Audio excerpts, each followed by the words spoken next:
Okay, and welcome everyone back to another episode of the AlexAndMo Podcast. And tonight we have, well, I know her as D, but Dr. Danelle Dickson, orthopedic certified specialist and performance plus physical therapy owner.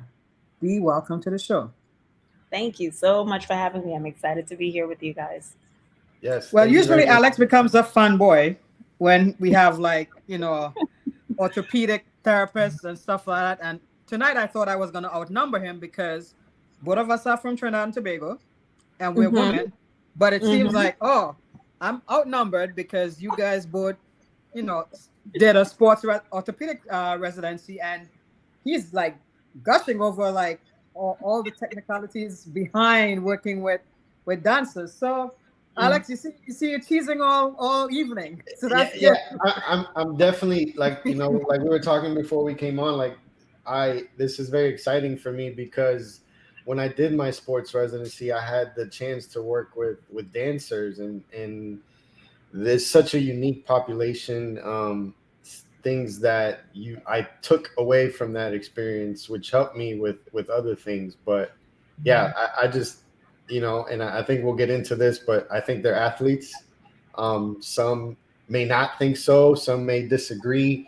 But I think when you've had the opportunity to work with them and to get a feel for what they do and what they're capable of making their bodies do, I don't think you have an argument to say that they're not athletes, but that's just me. I would entirely agree. There are lots of people in and out of the dance world that would strongly dispute that, and I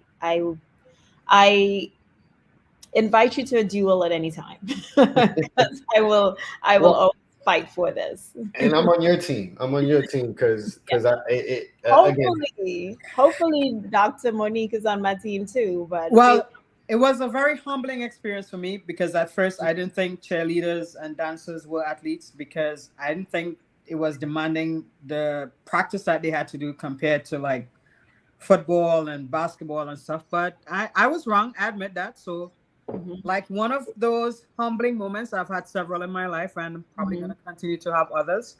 I mhm. respect those who dance, who perform gymnastics. So it's a lot of hard work. It's very demanding. So my apologies to anyone I may have offended before saying that as a cheerleader or a dancer, you're not an athlete. So Mhm. I humbly apologize. Hey, that's gonna only come around once in a lifetime, okay? so so I let's admire. take it let's take it back. D, tell us about how you got started and kind of what led you down the path of dancing and working with dancers. Sure. So I have been a dancer since I've been 3 years old. Like as Dr. Monique said, I grew up in Trinidad and Tobago, so I was trained in classical ballet and modern. When I came and migrated to the U.S. for college, I continued to do that at the college level, and a very pivotal thing happened for me in my sophomore year of the beginning of my sophomore year in college, and I went to Morgan State University. Morgan, stand up. I had to throw that in there. I had to throw it in there. Oh, is that one of your rivals, Mo? Yes, Yeah, but yes. no comparison, no comparison. So I'm gonna just let her Hey. have that moment. But in my sophomore year, in the summer of my sophomore year, I ended up going to New York City on a dance scholarship to Alvin Ailey American Dance Theater, and I danced with them for 12 weeks, 10 hours. I'm sorry, 12 hours a day, 9 to 9 for 12 weeks. That's how intensive it was. We did nothing less than at least 4 classes, 4 to 5 classes a day, ranging at an hour and a half with a little bit of a break. Some were technique classes, different techniques ranging from ballet to modern to Graham, which is a type of modern dance, African dance as well, and then choreography at the end of the day. It was rigorous. Now, at the very beginning of that program, I got news from back home that my grandmother had passed, and she was the matriarch of our family. So it was a big deal. And because of how things were going at that time and finances, I wasn't able to go home. So this thing that I was super excited about, I'd grown up dancing. I love dancing. It's the Alvin Ailey American Dance Theater. I'm in this amazing place. Suddenly took on a level of importance that I never thought like it had to mean something that I did well then if I was going to miss my grandmother's funeral. So I worked my butt off, and about 2/3 through the program, I got injured. And it was the weirdest thing. We were doing our rehearsals. Again, as I said, 12-hour days. That's what that was our days that we worked. All right. And literally just getting up from the ground is when I pulled a muscle in my groin. I knew nothing about my body at that point in time. I had pain, but I was just like, okay, maybe I could walk this off. Hour and a half train ride back to Brooklyn because it was in Manhattan. The old Ailey building. This is an old Ailey building. Was in Upper East Side, Upper West Side, sorry, in Manhattan. Get back home. And my boyfriend at the time said, you should put some ice on it. And I'm like, you're crazy. Who's putting ice on their body? Nobody does that. And I did exactly the opposite. And I put heat in my body. And by the morning, I literally was bent over and I could not move. And the fear in that moment that set in, that it was tremendous because everything flashed, like all of the work that I had done for the entire summer just flashed through my eyes, and just understanding that I had worked all of this time to say, okay, I did this thing in a really difficult time, in a really difficult and emotional time, and missed my grandmother's funeral, and I couldn't perform. It, like, that fear stayed with me. And I was just like, if you told me to jump off a building and I would get back to dancing, I was going to do exactly that.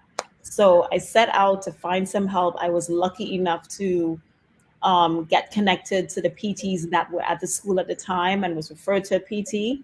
And she did something magical, and and that moment it was just like she did magic, and suddenly I could move, and suddenly I could walk. And I had never been more grateful in that moment, and it stayed with me, and it immediately impacted me so much that at a time that I was so scared and so afraid, at a time that I needed to move, and it was important to me that I can do this for others as well. I loved medicine at the time. I wanted to go into medicine. I wanted to do neurosurgery actually, but was kind of, hesitant about it because I love dancing, I love traveling, and I didn't know any neurosurgeons that danced or traveled. It's just not a lifestyle that's compatible with that particular profession. And immediately I knew that this is what I wanted to do. I had to be a physical therapist working with dancers. It was the perfect blend of everything that I loved and everything that mattered to me. So that's how I got into physical therapy. Wow. That's awesome. Yeah.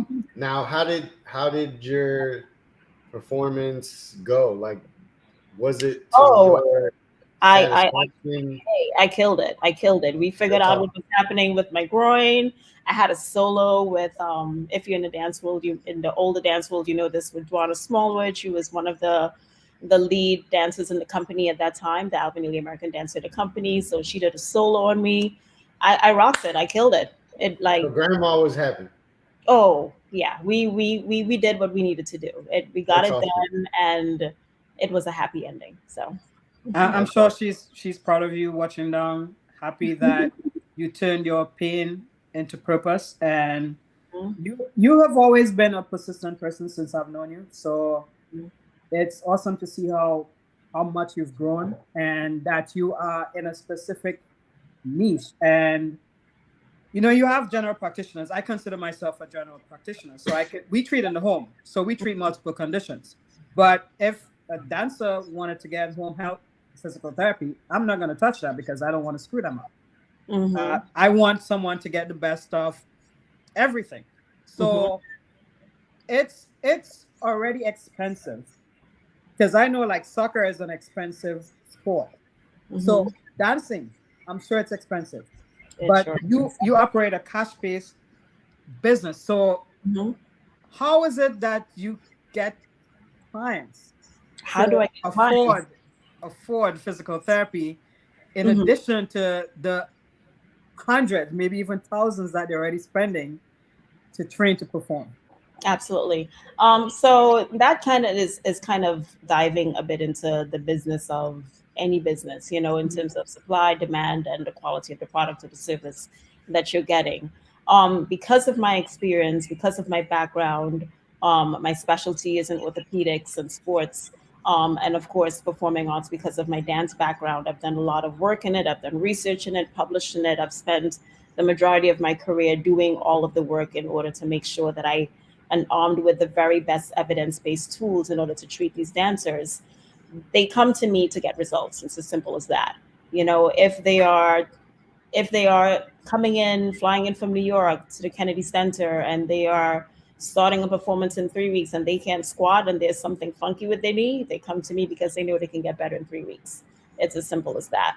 And I think any practitioner that's really great at what they do and has a passion for what they do becomes a consistent student to making sure that they understand the craft, making sure they understand their population, and they're putting the very best tools in front of them to make sure that they're successful. And that's something that I can say I've consistently done. Is it expensive? Sure, but they are paying for results. They get those results. And because they get those results, that's why I'm still here, going to be 10 years next year. So, And you're definitely right. So did you always know, like, I'm going to PT school and I'm working with dancers? Like, was that always the plan? And until I got injured, no, that was not the plan. But once I got injured, that definitely was the plan. And interestingly enough, it took me a while to get to that place.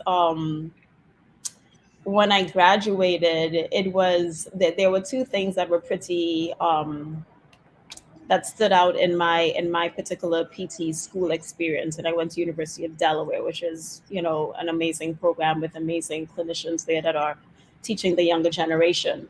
Two things became really clear. I had to figure out the dance world on my own because dance medicine was pretty new back then. And a lot of my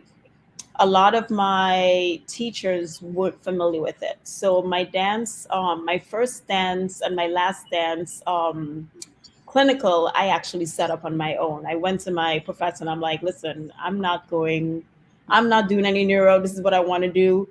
Here's the person, here's the contact, make it happen, because this is where I'm going. And he was like, okay. And that's what happened, I had no desire to be in a hospital setting because I knew exactly what I wanted to do. So it became very clear to me that I had to really carve my path in terms of figuring out the dance world and figuring out what dance medicine practice looked like for me. And also Mo can probably attest to this as well. I had to figure out the logistics of being an immigrant coming into the workforce. So at that time, I came in on a student visa. As I said, I'm originally from Trinidad and Tobago, and a lot of my teachers weren't really aware of what that process was. So I was just like, so how does this work? And they were like, I don't know. So I had to figure it out on my own.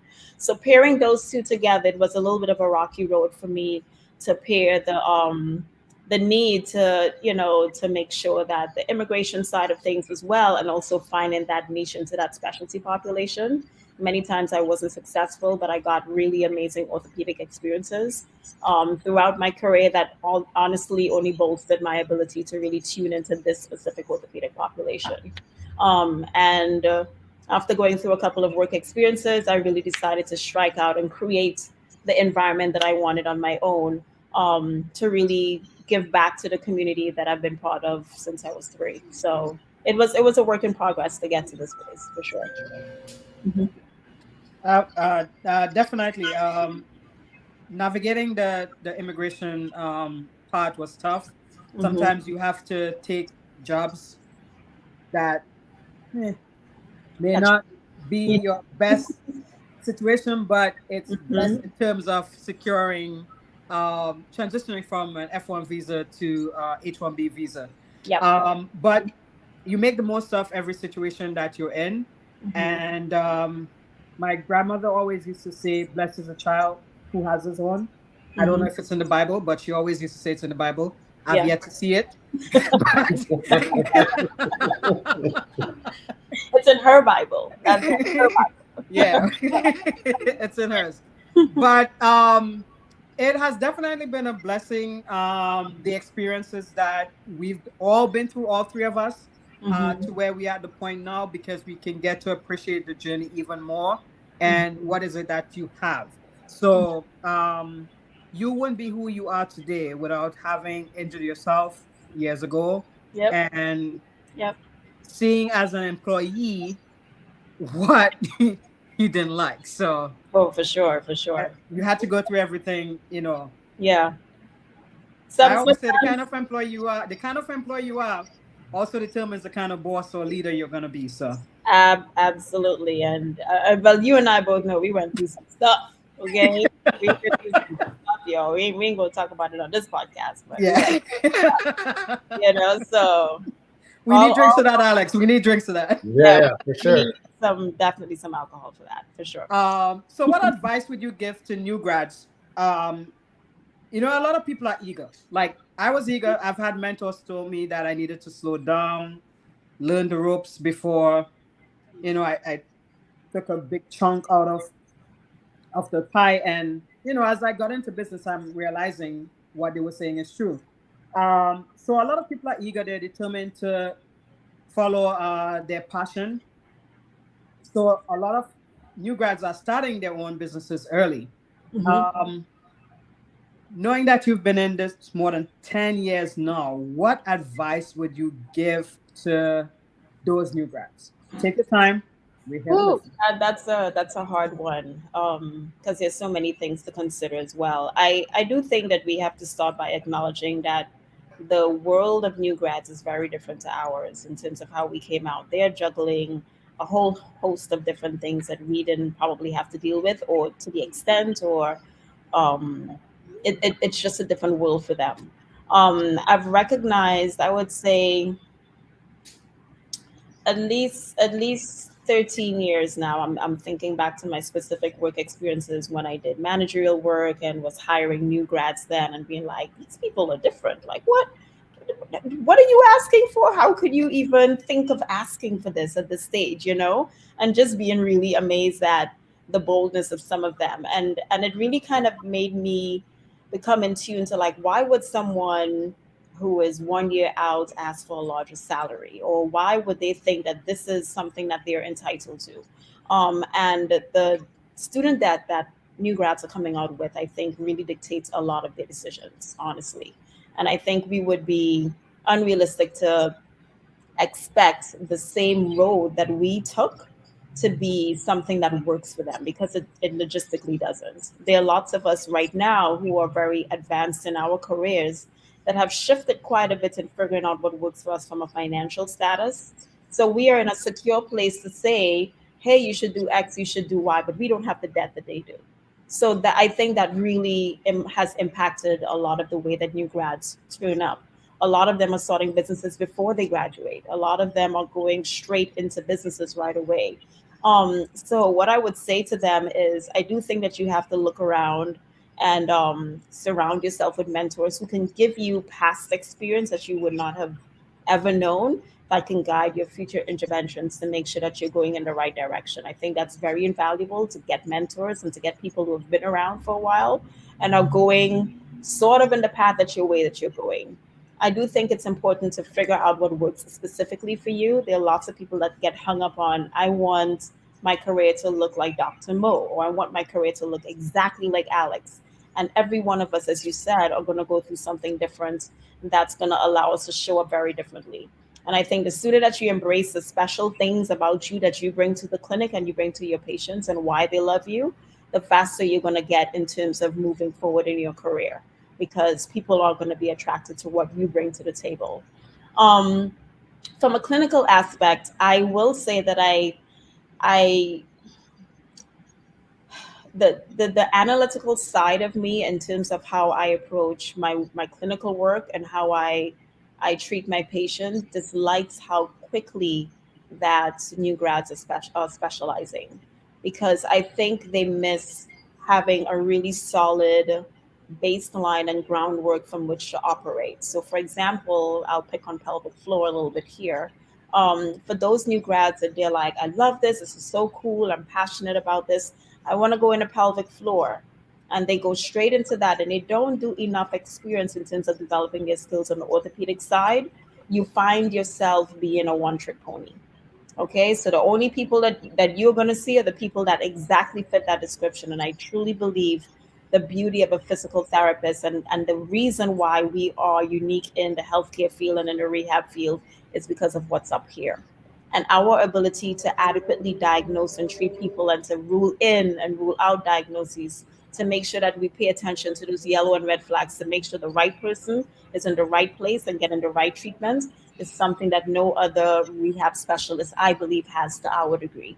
And when you cut that in half by not understanding the full scope of what you're treating and you go straight to it, then you decrease your ability to really do a good job. Because there are lots of new grads out there who are 5, 6, 8, 10 years out that cannot identify a pelvic floor problem before outside of a hip problem. Real talk. And I'm not telling you this as a hypothetical. I actually know people like this, you know? And when you think about how many clinical hours, how much exposure they're getting, how many patients they're treating, think of all of the missed opportunities to actually have a fulfilling career for them, but also think of the experience of patients that are missing out on getting an adequate diagnosis and treatment that are now going to go back on the tail end and be like, yeah, therapy was kind of good, but I'm still here, you know? So I really strongly believe that I believe on stacking your skills. That's another way of saying it. Building a strong orthopedic base, for example, will only make you a better specialist if you decide to go into just shoulders or just knees or just pelvic floor. But you need to understand the basics and master those skills before you move on to the next thing. Skills in the physical therapy world, I do believe, are stackable. And when you miss certain steps, you miss your ability to be effective for your patients. I do strongly believe that. Great advice. Definitely great advice. Did you do a residency? Now, No. Okay. I had the What? residency of life. What? So along with what you were just saying about stacking your skills and stuff like that, Hmm. what is your opinion on residencies in physical therapy? I mean, I think that I did one coming out of PT school. At that time, I feel like they were still pretty new. Hmm. So it wasn't like this thing that everybody wanted to do, right? It was like I knew that I wanted to do sports orthopedic type therapy. I had a great mentor who actually was faculty at the residency that I did. So it kind of made that segue a little easier for me. Hmm. Now it seems like they're popping up all over the place. Every institution has multiple residencies: orthopedic, neurologic, geriatric, cardio, every specialty that we have. What are Not your home thoughts health. on that? Say it again. Not home health. No, I don't know that I don't know how we would even begin to do that, but maybe that's something that me and you can talk about. Yeah. Yeah. Um, but what are your thoughts on that? Because I feel like it kind of goes into the con of what you're saying, which is, you know, develop that solid base and then build on that, as opposed to residency, sports, ortho, whatever it may be. Like you're going in all in, and now you're like, okay, I only know this. Hmm. Well, I think there are several pros and cons in terms of a residency. It all depends on the design, the goal of the student or the person that's in the residency, and then is the juice really worth the squeeze? There's so many different things to consider.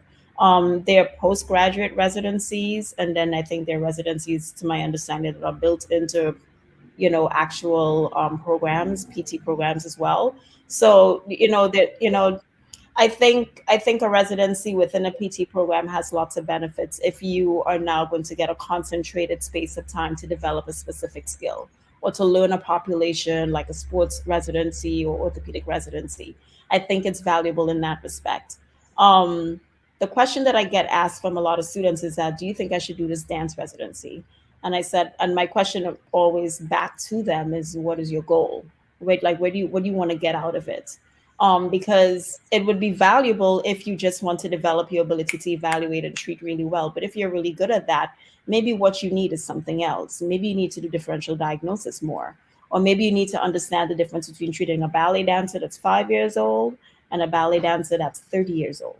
Or maybe you need to understand that there's a difference with a theater person versus a Broadway versus somebody who does tap. Maybe that's the thing that you need. So you need to ask a more intelligent question versus going into, should I just do a residency? It's too general of a question. You need more information, you need more detail in order to make a better decision. Um, I think the tool is always going to be as good as how it's used. It's as simple as that. It depends on how it's used. The idea in itself seems great. How it's utilized, what the goals are, and how it's implemented within the training program, either pre or post degree is, I think, what needs to be understood more and dived into. And you're dropping some gems here tonight. It's a gem kind of night, man. So I'm gonna give a hot take right now, Uh-huh. and we'll see if D what she thinks of it. Okay. So I mentioned See, this earlier. is Alex. He likes to stir controversy. I'm listening.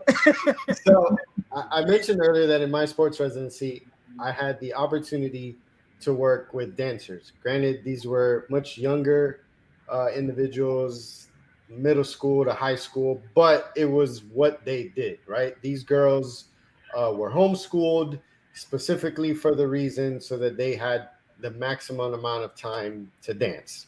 Uh-huh. In working with them and doing all that, I feel like not everybody can treat a dancer like everybody can treat an athlete.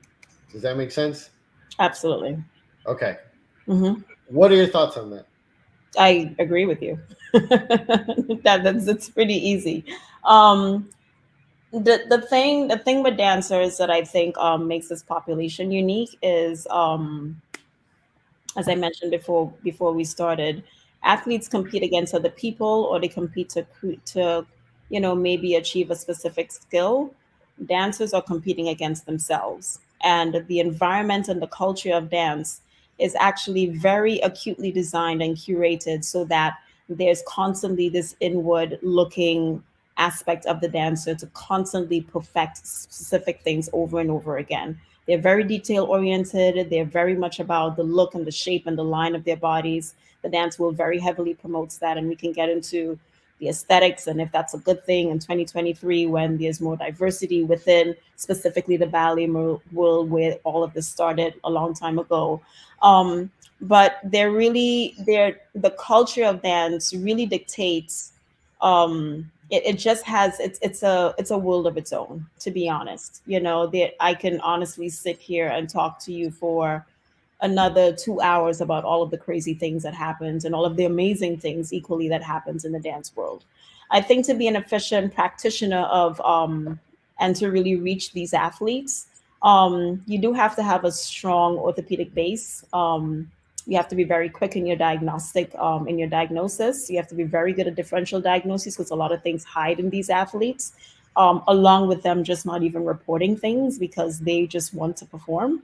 And but also you do have to understand the culture of that because it will entirely guide you in terms of how to apply the approach that you're giving to these dancers.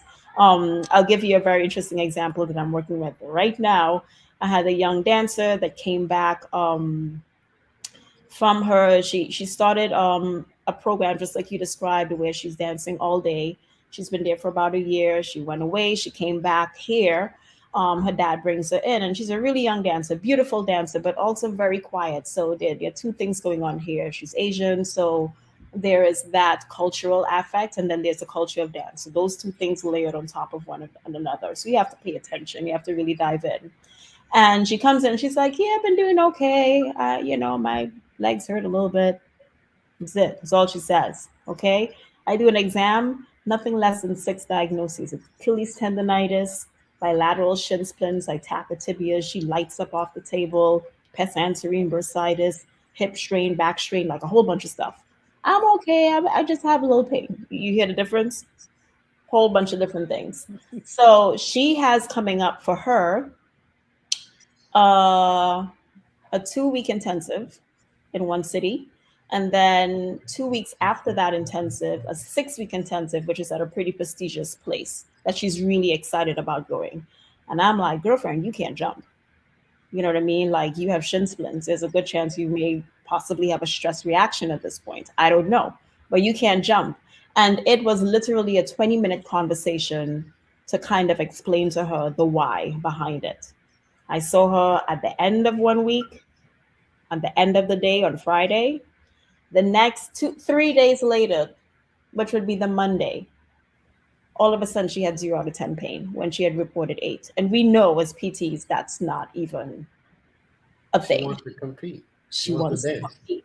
So now I have to play the game of how do I not be the mean guy and be like, you're not dancing because she's just going to run away and do what she wants to do anyway. How do I protect this young dancer and make her understand that the things that we're doing is to protect her in the long run?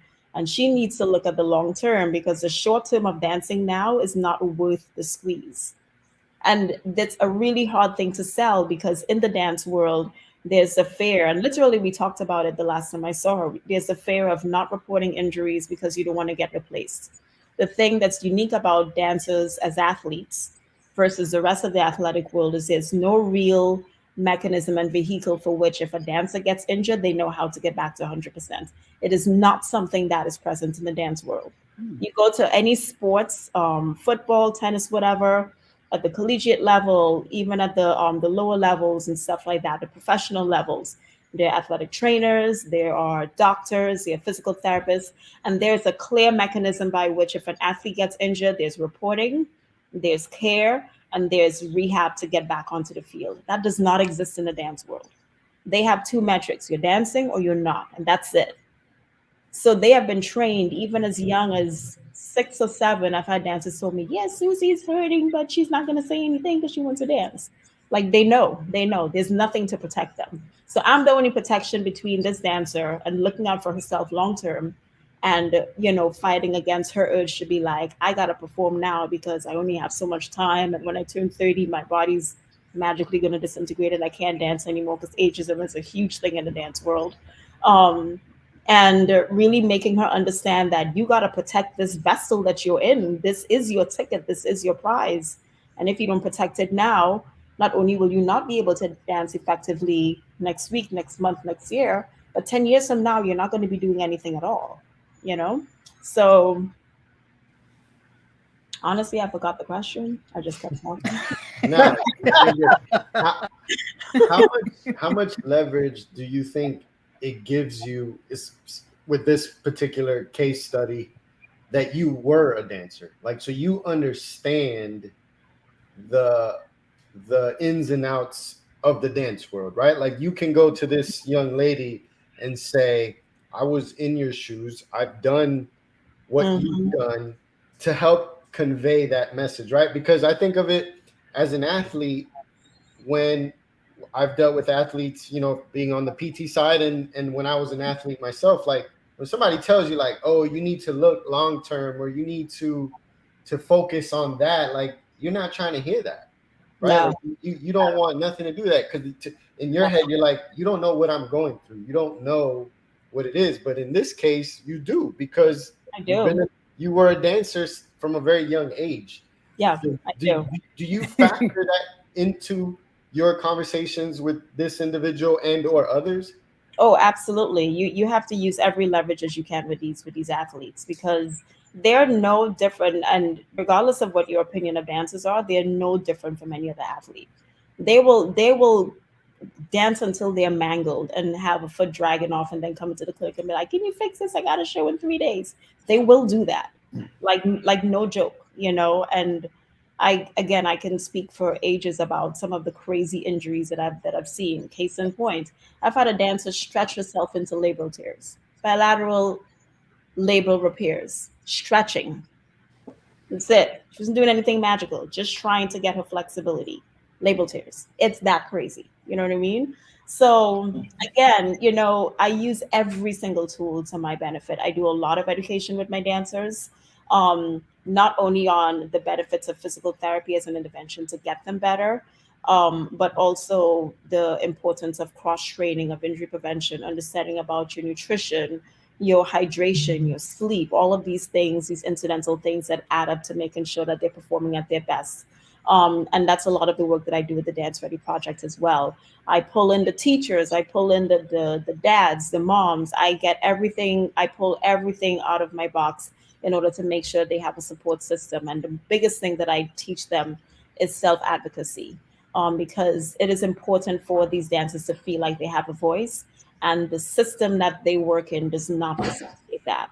So I'm the one who is saying, I'm on your team. Tell me what you want. You want to get back in 3 weeks? This is how we do it. You want me to talk to mom? I'll talk to your teachers for you.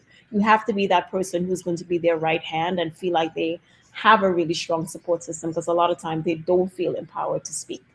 So I pull out everything that I possibly can. Everything. It's important. And once they, I do believe, a lot of my success hinges on the fact that they realize that I'm on their side. And a lot of times they feel alone when they have an injury. Like they're like, I can't tell mom. Mom is gonna be mad. She spent all of this money for dance and now I can't perform.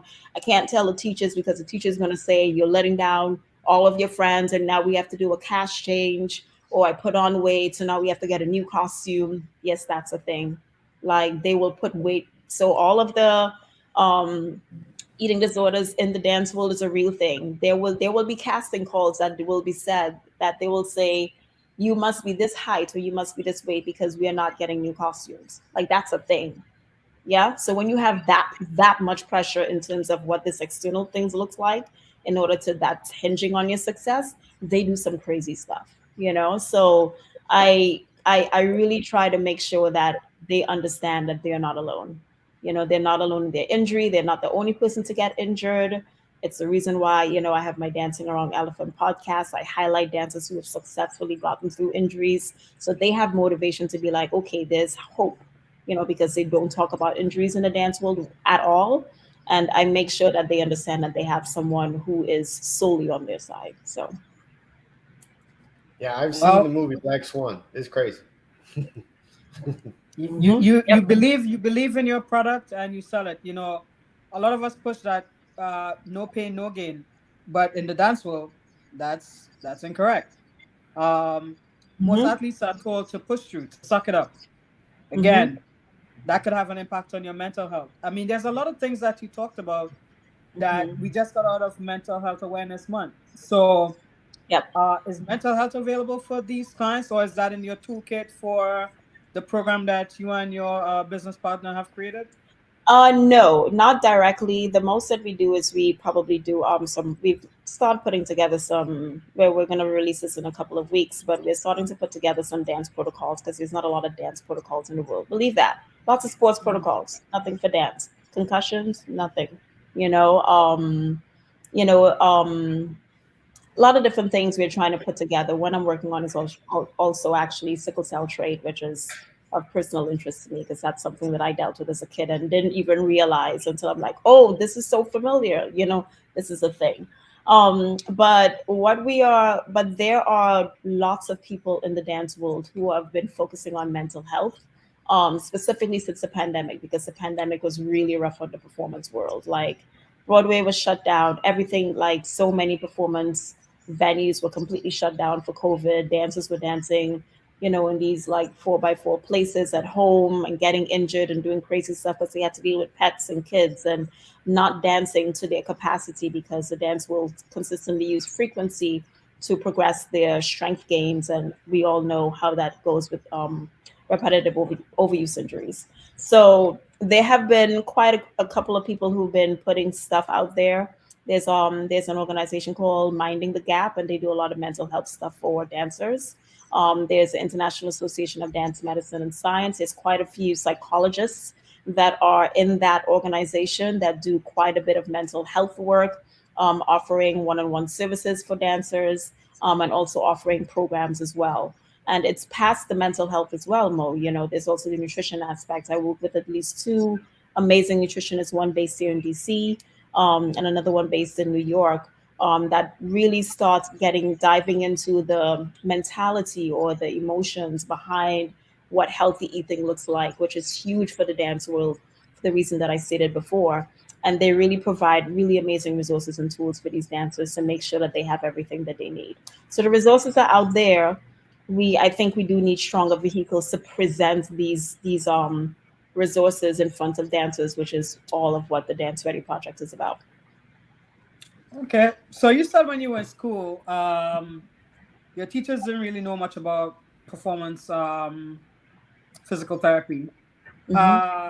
Those that are students now, how can they, if they're interested in doing, well, I shouldn't say residency, but if they're interested in getting into uh, performance physical therapy, Hmm.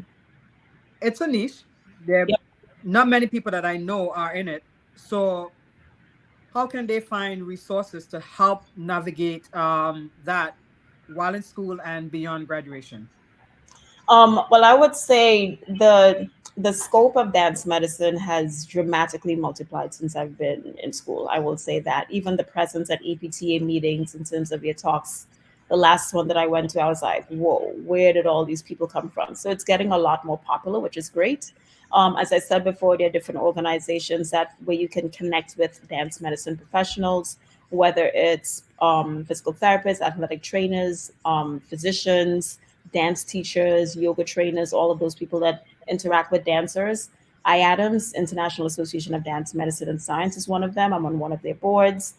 PAMA, which is Performing Arts Medical Association, also kind of is more located within the US. It's not an international organization. They do lots of research and tools and teaching for dancers as well. And social media is such a go-to right now. There's so many amazing accounts by loads of amazing PTs that is putting in quality work out there in terms of educating dancers on things that I mentioned before: injury prevention, nutrition, proper techniques, sleep, hydration, mental health resources, all of these things. A lot of them you can actually find on social media. And there's, anyone could, of course, I live on Instagram for the most part. Feel free to reach out to me, and I can connect you, if not with myself, with so many people that are doing great work in the field. Okay. Definitely, we need to amplify the voices that are out there that are encouraging this specialty. So Mm-hmm. it's definitely awesome. So we started this podcast because we wanted to create like a platform for uh, Black and people of color clinicians, because we're still in the minority. Mm-hmm. Um, you being a Black female immigrant, Mm-hmm. what's the population? Well, the percentage or census of BIPOC PTs in the performance physical therapy space? I could say I know one, two, three, four. Four? Okay. Oh, five, five, Five. five. Do they And all have an orthopedic base? yes. Either orthopedics or sports, one or the other. Usually that's how dancers. If you're getting into dance medicine, that's usually how you go. You're either coming in from an ortho standpoint or from a sports standpoint. Okay. So representation matters. You Absolutely. are, you're a great speaker, great motivator. Um, like, what role do you see yourself playing beyond being an owner and the physical therapist for the dancers or the stars? We're gonna say, manifesting stuff. Um, what role do you see yourself playing in terms of helping promote the physical therapy profession to minorities? Um, my hope really is to do that not just with the work that I do in my clinic, Mhm. but also to, the work that we do at the Dance Ready Project really speaks to both of myself and my business partner, our passion of really providing those resources and tools for dancers. My personal goal with that is to set the standard of care that should be implemented for dancers across the board. As I mentioned before, um, dancers do not have a specific um, mechanism by which they can get their injuries identified, reported, identified, or taken care of. It just does not exist. There are pockets of companies that do this well: Albany American Dance Theater, ABT, these larger companies that have big budgets and are, world renowned, organizations. But on the pre-professional level, and on the larger scale for the professional level, this is just not something that happens. Um, I do feel strongly, going off on a little tiny tangent here, that dancers are very much just like the minority population when it comes to medicine. They are not very vocal. They're a very specific population. There are things that apply to them that don't apply to other populations. And, I think that they're largely disregarded and ignored by the medical world. So we have all had at some point the experience of walking into a physician's office and not seeing someone that looks like you or sounds like you.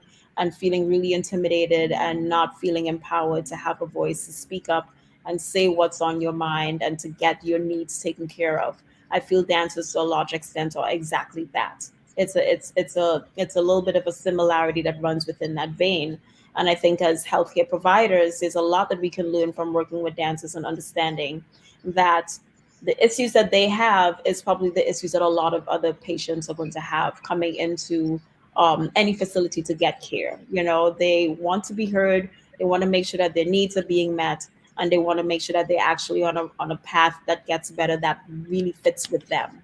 So my goal, coming back to your question, my goal um, within this space is to really amplify this work and really use it as a tool to really start getting people to start thinking about longevity in however they move, whether you're a dancer or not a dancer, however you're navigating this life. And I think we're all in a space of looking for quality of life. Everyone is thinking, how can I get a better salary? How can I get a better car? How can I get a good PR when I run tomorrow? Everyone is looking for a better quality of life.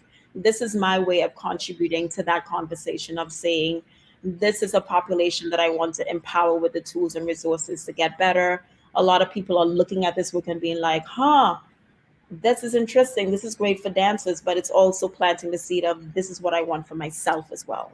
This is what I want in my community. This is what I want for my family, for my health, and for my wealth. So that's my way of giving back, and also allowing, minority PTs or people that are out there who are interested in the medical profession or physical therapy for that standpoint, to understand that you can make a difference. I think my career has gone in a really interesting realm of I've spent 17 years, well, not 17 years, take that back, 11 years patching up dancers in the clinic. And I wanted to make sure, like, when I'm out of here, when I'm no longer in the clinic, what am I leaving behind? What's my legacy? And this is what I see as my legacy work. I want to make sure that I leave a lasting impression of these are things that you can have. These are tools, resources, these are things that you should have in order to make sure that you're lasting a lifetime for dancing. I don't believe that dance ends at 30. And I don't believe that life ends at 30, or when you have an injury, then everything is done. There's way more that we can get out of our living and our life. And this is just something, a tool that I'm using really, to really just kind of facilitate the conversation and the idea and plant the seed that we can all show up in a way that we can empower people around us and empower ourselves as well. Most definitely. Hey, Marky. So, yeah, he said, so happy to see you alive. Bravo to all of you. Thanks, Dr. Julius. So how can people find out more about the Dance Ready project? I think it's going to be a great legacy indeed. I am hoping that it is. Follow us on IG. We just started relaunching and started to kind of get back onto that platform. So Dance Ready Project is where you will find us on Instagram. You can type in Dance Ready. You could put it in the comments so people could sure. find. You can also go to our website and sign up for our newsletter or to connect with us so we can send you emails. That's danceready.org. And you guys can definitely connect with me directly as well on Instagram, 3PTDC. And I'm one of the plugs. I'm one of the two people in it. So we're happy to connect with you guys there. So with this, this doesn't only help dancers. So we just had a yoga, Bikram yoga owner on a couple weeks ago. So people who perform yoga or weekend, as you said, sometimes you go salsa dancing. So we call them weekend warriors. So weekend salsa, that weekend dancers. Yeah, I actually, just before I came on, I spoke with a guy that one of my patients connected me to, and he does the DC National Congress. It's apparently huge salsa dancing, conference that happens here in DC. It's happening in about a week and a half. And we're currently in talks. He was like, I think you should be in this space.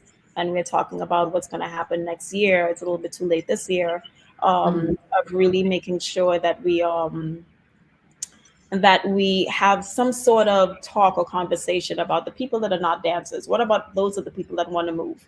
And it's all, as I said before, it's all about quality of life. It's all about, we all want to have an amazing life. Nobody is on this planet thinking, I just want to have a crappy life today. That's what I'm going to settle for. Nobody wants that. Nobody wants that. So in terms of the way that I can contribute to that, um, it's about movement and it's about health. We know that health is wealth. And once you put a lot of that money in the bank to dial up your health, there's so much that you can do and enjoy in this world. Yeah. So excited about that. Well, I mean, this was awesome. Really do thank you for taking the time to be with us. Obviously, talking to you brought up a lot of fun stuff that I got to do in my residency. I think your legacy uh, will be spot on because I feel like not only have you found a niche for helping these people, but it's like you said, it's looking down the road to where they're just trained not to look that far, right? Because they can only look as far as their next recital, as their next their next performance, whatever that may be. But looking out for them long term, like you said, and I agree with you, where dancers or performing artists are probably kind of left behind in the medical world. Um, I tend to think it's because people are intimidated by them, because they don't really know how to go about dealing with them. So that in itself is scary and puts people off. But I think what you're doing and what you're wanting to accomplish has the potential to be very lasting effect for that population. So kudos to you. If there's anything that Mo and I can do to help with that, please let us know. Because yeah, I think this is a need, and to have somebody with your experience in the dance world and in the rehab world will go a long way to help bridge that gap. But again, thank you very much for taking the time to be with us. We really enjoyed it.